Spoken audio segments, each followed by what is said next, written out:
Okay, so the first molecule that we have up is SO3, and we're going to draw the Lewis structure first. And to begin drawing the Lewis structure, we need to find out how many valence electrons we have.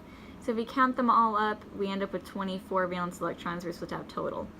So if we go back over here, we're going to fill in all the oxygens and everything, and we're actually going to have an excess of electrons. So to bring our number back down to 24, we're going to create a double bond with the oxygen here. Now I only drew one double bond up here, but technically all of these bonds kind of share that double bond with their resonance structure, so all these bonds are actually going to be 1 and 1/3, so they're all actually going to be the same. So that leads us on to our partial charges over here. Sulfur is going to be the partial positive, and all the oxygens are going to be partial negatives. With this means that our net dipole movement over here, this positive is going to move towards these negatives. So the oxygen up here is going to have one going up, so that's the up one over here. This one on the left, we're going to have one going to the side and one going down because it doesn't actually move diagonally, so we're going to have both of those. The one on the right will do the similar action. It's going to go one this way and then one down. To create the net dipole, these are actually going to cancel out, and the one going up and one going down will cancel. So our net is actually going to be down. Based off of all of this information, we can concur that SO3 is going to be a non-polar molecule. Okay, the next molecule is OF2. Once again, we're going to look at all the valence electrons. We're going to calculate those up, and we have 20 valence electrons we need to have in this structure. If we go around and we fill all these up to their full octets, we do end up with 20 valence electrons, so we don't need to do anything to that. The bonds, we're going to notice, are different. We have some non-bonding electrons in there because they're already paired up, and then we have some regular bonds going on, so they are going to be different.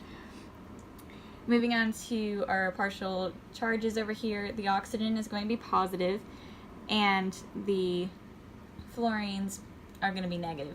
So this positive is going to move towards the negatives. So we have the positives over here, which is this guy, and then moving over to this one, which is this guy. So these guys are going to cancel each other out, and then we're actually going to have a net dipole of 0. And based on all of this information, we can conclude, mostly because these bonds are different, that OF2 is a polar molecule. Okay, so our next molecule is BeCl2. So to draw the Lewis structure, again, we're going to count up our valence electrons, which in this case is 16. If we go around and make all these molecules a perfect octet, we're going to have too many electrons. So we're going to make some double bonds, and that's going to give us 16 over here. Each of these bonds is actually worth 2 because they are both the same thing, so all of the bonds are the same.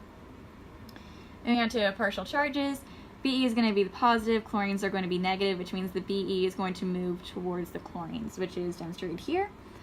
Because they're both going in opposite directions, they're going to cancel each other out, and we are going to have a net dipole charge of 0.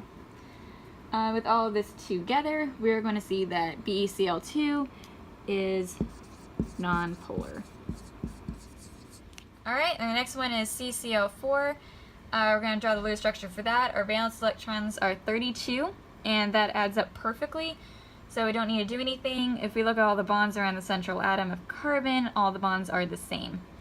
Moving on to our partial charges, the carbon in the middle is going to be positive and all of the outer chlorines are going to be negative. So this carbon is going to move towards each of these chlorines, which is demonstrated here. And the ones that are going opposite directions are going to cancel. So once again, we're going to have a net dipole movement of 0.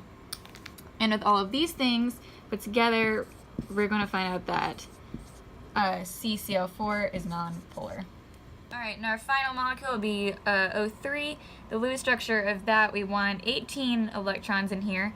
We are actually going to have too many, so we need to have a double bond to make that 18, which means we're going to have some resonance structures going on, which means that each of the bonds are going to be 1.5, except we do have a non-bonding pair in here, so not all the bonds are going to be the same.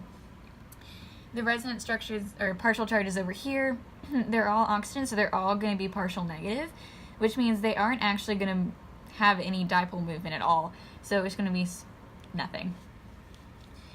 So all this together, O3 is a polar molecule.